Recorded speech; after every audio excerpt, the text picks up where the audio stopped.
Baik, sahabat media, sesuai dengan pertanyaan, dua pertanyaan ya. Pertama, kenapa merek Gen Halilintar dapat mengajukan gugatan ke Pengadilan Niaga?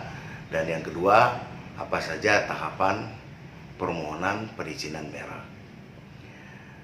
Upaya mengajukan gugatan ke Pengadilan Niaga karena disebabkan adanya penolakan permohonan banding ke Komisi Banding Merek ini telah dibenarkan oleh peraturan perundang-undang, dan langkah ini menurut saya sudah langkah benar karena diatur pada pasal 30 ayat 3 Undang-Undang Nomor 20 Tahun 2016 tentang merek dan indikasi geografis.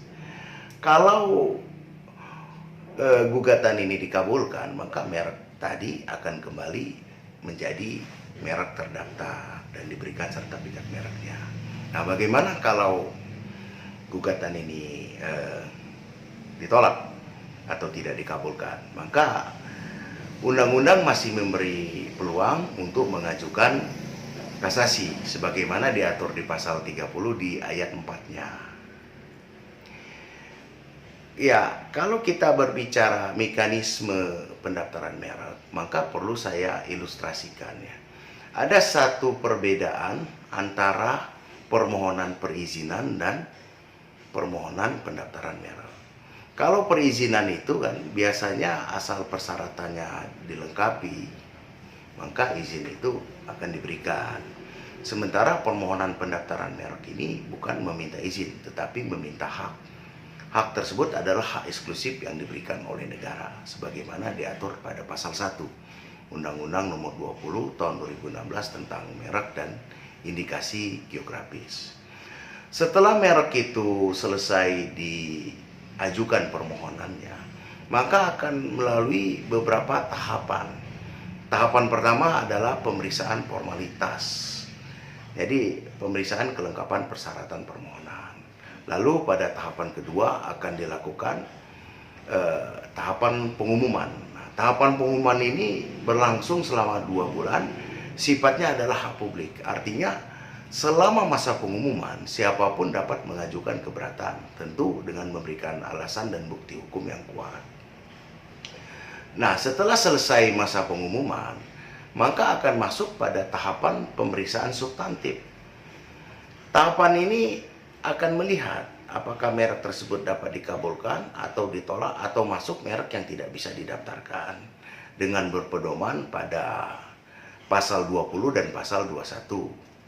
Kalau kita melihat ketentuan undang-undang, banyak faktor penyebab merek itu ditolak pendaftarannya atau tidak dapat didaftarkan. Misalnya bertentangan dengan moralitas, bertentangan dengan agama, menggunakan simbol negara, atau mengganggu ketertiban umum dan lain sebagainya.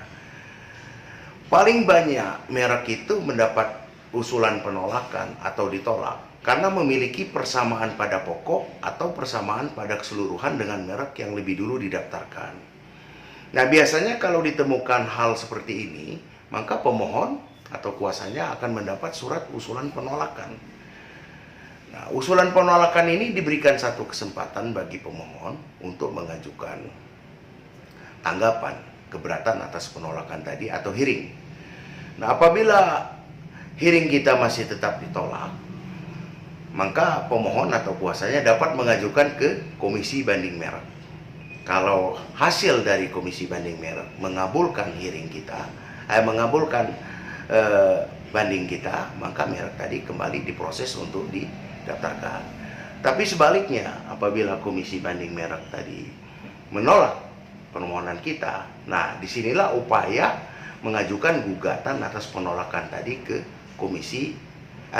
ke Pengadilan Niaga seperti yang sedang ramai saat ini. Sebenarnya sederhananya begini ya, prinsip pendaftaran merek itu adalah first to file. Artinya siapa yang dulu memohonkan, dialah pemiliknya. Karena prinsip merek itu diperoleh haknya karena terdaftar ya, sebagaimana diatur pada pasal 3.